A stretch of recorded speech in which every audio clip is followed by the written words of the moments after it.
and welcome to the 64 doors. Today we're going to open door 24. Here we find Inventor, and this is a single-minded and original archetype. It's a mastermind that brings all kinds of genius inventions to the world. We're going to look at this archetype from a human design perspective and a gene key perspective. Right now we have the Sun in Taurus in gate 24. We have the Earth in Scorpio in gate 44, and the design part of the cross is in Aquarius and Leo in gate 19 and gate 33. So this is what we call the incarnation cross in human design. So this is if somebody is born, they are born today, right, in Taurus in gate 24. And if we look at 3 months before, that's when we say that their soul incarnated in their body, and that's going to be 19. Because remember that when we look at the grave mandala or we look at astrology, it goes counterclockwise. So when we go this way, it's actually going back in the wheel. And this cross in human design is called the right angle cross of the 4 ways. And it has the theme of those 4 gates. So the 24 that we're going to speak more about, but here in human design, we call it rationalizing or assimilating or the gate of return.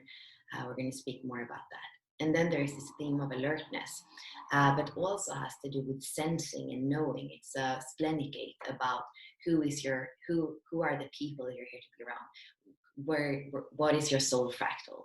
And it comes from this splenic sense, you could say. And then we have the 19 that has to do with needs and a sensitivity of knowing what is needed, and the sensitivity can also be used to even listen to the whispers and communicating with animals, for example. Then we have the 33 that is the gate of retreat. So it's about going out in the world, having an experience, coming back, making sense of it, and remembering who you are, why you're here, what you're here to share with the world when you go out again. And it's also connected to the 13 that has to do with listening. So I want you to understand that first, when we come into a cross, for the first couple of days, it's going to be a right angle cross. So that would be if you have, for example, a 1-3 profile or a 2-4 profile, then you would be a right angle cross. Then in the middle of the transit, we go into a juxtaposition cross. And here it's called the cross of rationalization. This is a 4-1 profile. This is what we call the fixed fate. It's not a right angle cross. It's not a left angle cross. It's in the middle. And we still have the theme of the 24 and the 44. But instead here, the design part of the cross has gone into 13 and 7. So here we have this gate of listening, of empathy, of taking in, of being that aura that can hear and that can remember and that can be even optimistic about the past and the future.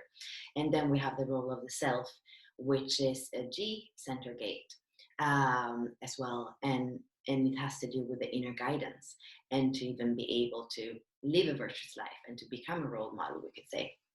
So there's a leadership theme in this. And then when we go into the last days of the transit, we're going to be in a left angle cross. So here we might have a 5-1 or a 6-2 or 6-3, and we still have 24, the 44, the 13, and the 7. So these themes are there, but it's a little bit different if you have it as a 4-1 cross, of course, or if you have it as a left angle cross. So this is what happens in each transit, basically, that we go through these different crosses that are corresponding to different profiles in human design. And if we go back to the body graph, we're going to see that we have the 24 that points up from the Ajna center, meeting the 61 in the head.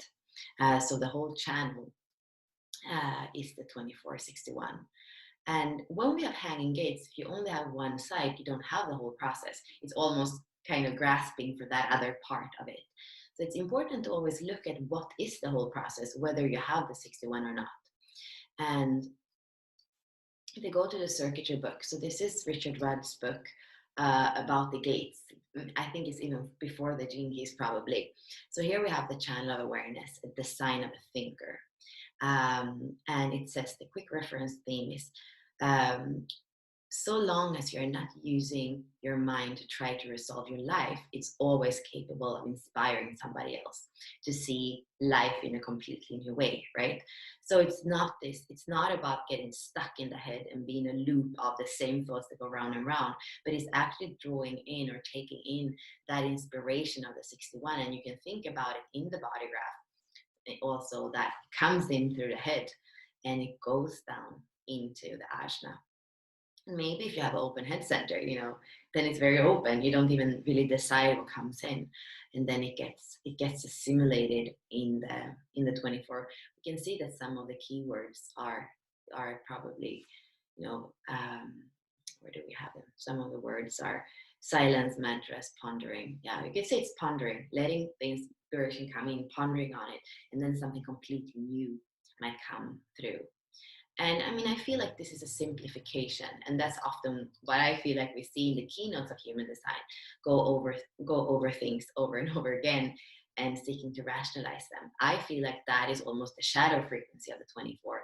That is really when the 24 allows to not really seeking, but more contemplating, pondering, letting it be. That's when we can have those quantum leaps in awareness from the 24.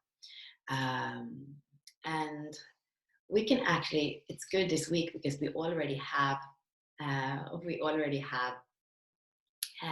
released the archetype in the 64 doors, so you can already go in and see it there before the video is even up. So we look at the internal motivator of the 24, creative thinking and living, pressure to resolve a thought process. So we have that pressure. It's not to say it's not there, but what I feel is this archetype has learned to do the best of it and not be a slave under the mind. And the Achilles heel then can be the melancholy over no resolution. And remember, this is individual circuitry. If you look in the body graph, it was kind of in the middle when you have different channels. The one in the middle is the individual one. So there is melancholy. So, and here it's melancholy of not having a resolution, going over something, but not finding a new solution or finding the answer. And then the fear of ignorance or the anxiety over mysteries. And this is also when the 24 loses the connection somehow to the 61. Then everything that comes into the 61, which is the mystic, everything it has to do with a great mystery can feel dangerous almost. And this is what we said in the beginning too: the positive attributes, ingenious, original, and it masters silence. So this is the more civic frequency, when we actually can allow those pauses, almost you could say, in the thinking process when something completely new comes in. And if we go from human design a little bit more into what I always love to go into, which is the living library, we see the frequency band. So in the low frequency, we have this tendency to addiction, but it's not really, like an addiction is always, there's always a mental aspect, I would say, on in the addiction. And that's how we can see that. We can see that so clearly with the 24, because it is Ajna gate. We have it's in our mind, and it's connected to the programming partner, like we could see in the rave mandala. So the opposite gate, you can see it here as well, they're opposite in the wheel. So interference and addiction.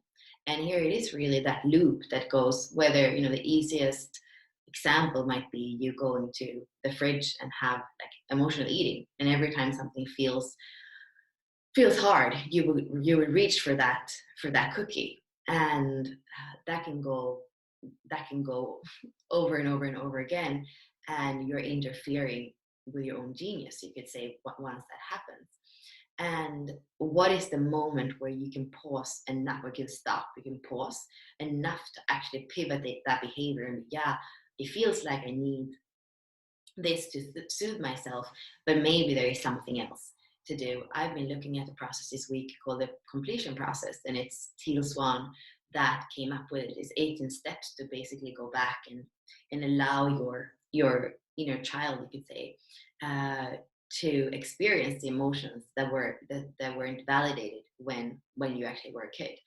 And that is a new way of dealing, for example, with an emotional pressure or turmoil that you don't know what to do with. And you could also say that when society, like these are the soul fractals, if you are with the wrong people in the wrong place in the wrong culture, you could say where there is no teamwork, it can be easier to fall down into the addictions. But when there is a teamwork, when there is a right soul fractal, when there is this sensing, like I said with the 44 from the splenic gate, it's much easier that something new is going to happen, that there is going to be a solution. And the higher frequencies is the silence and the synergy. And you can see when everybody's in the right place in society or in an organization or in a family, when everybody is doing what they love and what they're good at, then there is no, like, the music is not playing false. There is, it's like silence. So it's like perfect rhythm, perfect vibration, a perfect song, you could say. And I like also silence, exiting the wheel, invention, resting in the gap, addiction, the great genetic glitch. If we go into to the I Ching, this is Earth over thunder.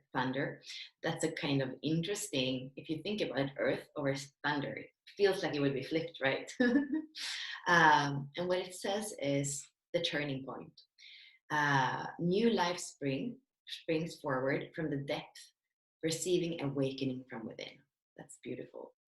And addiction is dislocated agitation, invention is orienting initiative, and silence is unified awakening. I like that, right? You see that the 44 is in here because it's about unified awakening. It's not just the individual awakening. Actually, it is an individual gate, but awakening is something that is universal and collective, you could say. We can also see, this is beautiful, we had a live today with Tim Brainard, who is the person who invented the body keys, and he has the 24 in his pearl and his life's work. And we were speaking a lot about this mind connection with the 24. And then he was speaking about poetry, and that's what brought me back of feeling that actually we are dealing with a Taurus gate here. And Taurus is Earth, right? And it's not what we would think about an air, the air element of the mind going and being very much up here. It has a grounded aspect to it. So it is the lover, the dancer, the embodied beauty, the flow and the presence. Like once that penny drops and we get into more awareness and we get into new insights, you could say. So it is much about the feeling as well in this archetype. In the dream arc, we have the nightjar, the har, and the flying fish. Programming partner will look at that. We can also look at the integral human design. So stream of creativity, so that's an individual stream. And then blankness, contemplation, and mystery are the keynotes for the frequency band from the shadow to the city in this channel. I also feel like we can go back. Is there something with the coda ring? Probably not. We also have the addictive tendencies, and this is also something you can read more about. This is a simplification a little bit of what Richard Rudd is saying in his book, but frozen, it's like to freeze up when you're in the repressive and you can't really go anywhere because it's frozen. You can't really change your behavior. And then reactive is anxious, and it's trying to, in some way or another, going outward to make that anxiety go away, right? So that's kind of the addiction that we think of usually. But here you can read more about it and go into it for yourself. I feel like this is an amazing week in the transit of Jinky 24, the archetype of the inventor, to look at our patterns, maybe even our addictions, to see the loops that are either happening in our heads or in our behaviors, and see when we're going into those loops that are not constructive for us, if we can actually pause and see what happens if you don't go to the fridge to get that cookie, for example. See if you just pause, if there is a pivoting, if there is something new that comes through, if there is an insight, if there is a feeling of wow, of understanding what it's actually about behind that loop or behind that behavior. I feel it is a week to look into our addictions and to our in our relationship to different things. So for example, how are you using food? Are you using it to nurture yourself, or are you also maybe using it to soothe a part of you that doesn't feel content? How are you using sex? Are you using it to have a circulation of your life force and intimacy with another person? Or maybe are you using it when you don't feel powerful in some area of your life, to go and look for that to feel better? Or are you using it in the relationship to maybe just confirm to yourself that everything is well because there is sexuality, for example? How do you choose your relationships? Why do you have the people around you that are around you? Why do you choose to spend time with these people? Is it to get validation? Is it, there are so many questions that you can use to look at those patterns that are automatic for you, and that you maybe don't take enough time to pause in your life to actually see, is this good for me? Physically, emotionally, mentally, spiritually. So this is a good week, and I would say, especially if you have an open spleen in human design, take this time and ask yourself, those things that are in my life that are lingering or that are looping, what are they leading to in my life? How are they nurturing me? How are they good for me? How do they lead to an inspiration? And also think about the thought process if you want. When you get an inspiration, it comes in through your head in that gate of inspiration, the 61. Then it comes through the 24, and this is what you do with it. Are you allowing enough contemplation and enough time, enough space for this, for the quantum leap that can happen in the 24 to happen? Because this is what's going to drop down then in the other end of the ashna, in the 43, what comes down into the throat in the 23, which is about your unique expression.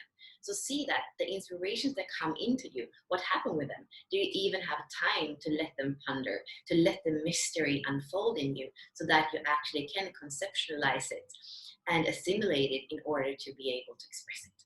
So this is a very unique week, is what I feel. There can also be some melancholy, because this is the individual circuitry, as I was saying before. So even allow that silence, maybe that melancholy, maybe that feeling of not getting there and not arriving, maybe that feeling of mystery that is both beautiful and a little bit scary. Allow all these things this week, and see what happens when you allow the gap, the void, the melancholy.